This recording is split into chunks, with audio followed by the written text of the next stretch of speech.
My name is Terrell Bowman. I'm the project manager with ReThink Energy Florida for the SEED project. SEED stands for Solar Energy Equity Deployment. This project came about in 2022 with a research grant from the National Renewable Energy Laboratory, NREL, out of Denver, Colorado. This grant allowed us to go into three target neighborhoods that are LMI, a low to moderate income, and better understand what are the challenges facing these residents with solar adoption. This community was popping. There were the places to go, the best food in town, and any area. You could go anywhere in Bond, anywhere in Smoky Hollow, anywhere in Griffin Heights at that time. We were talking Springfield and Frenchtown. So the idea of just having seen this through my vision over the past 70 some odd years, I've watched some parts of communities just sort of disappear overnight. Coming in, bulldozed down, new construction coming in, new developments coming in, but not affordable housing for the people who've been here all of their lives.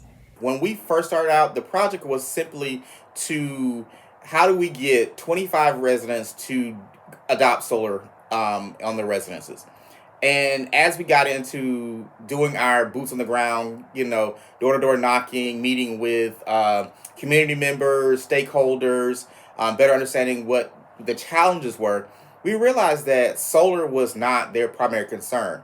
There is some needs that need to be addressed around weatherization and energy efficiency before they could ever become solar ready. Some of the challenges we identified while working on the project were a lack of trust by our community. We know that historically, low-income communities have been targeted for a number of campaigns, whether it's solar or cable or roofing, whatever it is. And so many people within these communities will start off with a guard up. And in order to make some traction, you would have to make several trips to the communities.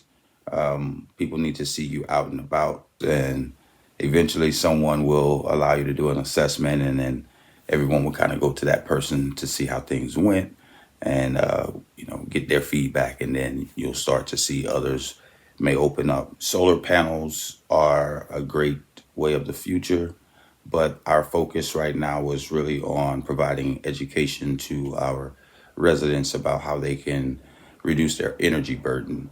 Weatherization and clean energy issues affect everybody, and it particularly affect our neighbors. And in particular, these neighbors who are, janitors and the custodians or the CNAs at the nursing homes, or the teacher's aide, the bus driver, the McDonald's worker. So they're long-term renters that are living in these houses, afraid to tell their landlords that, hey, I got a roof leak or the air conditioning doesn't work. They don't make those complaints because they don't want the rent to go up. Once the landlords come in and they start doing upgrades and retrofits and investing in new technology, the risk of rent going up and gentrification happening in these neighborhoods, that's a fear for many of these residents. The more engagement you have from the local, the better outcomes we're going to have. Yes, ma'am. So it's going to take a little bit more time in terms of getting those folks acclimated to what solar is. Your materials are very good. How might we take those materials and just keep coming, get that outreach information, get the connection to the community for engagement around solar, authentic. How do I get involved as a neighbor myself? Right. What can I do? So I think people want to have more of that. As we went into these homes and we discovered some of the issues they were having around weatherization, we worked to cull together a list of services that were existing. So existing services, existing organizations. So a lot of these organizations were not talking to each other. Residents did not know about them, or even the process to even receive those services were very cumbersome. We believe that we are advocates for these residents. We become a trusted voice for them.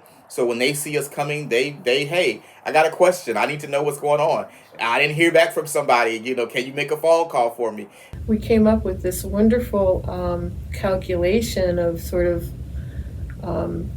what's the incremental cost of the necessary building improvements, efficiency in solar, and how long would it take for the bill savings to pay off that incremental cost. And so that's a very valuable tool when you're screening. The feedback that we've gotten thus far from community members who have participated, who made the adjustments, made the changes, it is beyond my expectations. I'm really happy with the outcome, and to learn that many people were able to benefit from the information that we were able to provide for them. I think the folks who really got excited just as much as I were people who recognized that this could really be beneficial to them. You know, it could really save them money. It could really be good for the community and help them really relieve themselves from that energy burden that they've been experiencing. So right now we're working to secure funding to continue this work,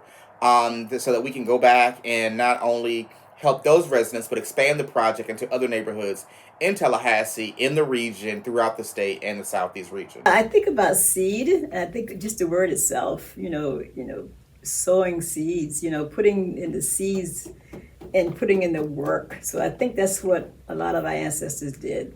They laid down that foundation for us. And so that's why we're able to persevere. How do we keep residents in these neighborhoods, keep the characteristics, keep the history, keep these folks living in affordable housing, and help transition them to a space that is clean, that is healthy, that allows them to thrive? I believe that when there is clean energy, and when people are happy about the neighborhoods and happy about their homes, it makes a shift and can change generations.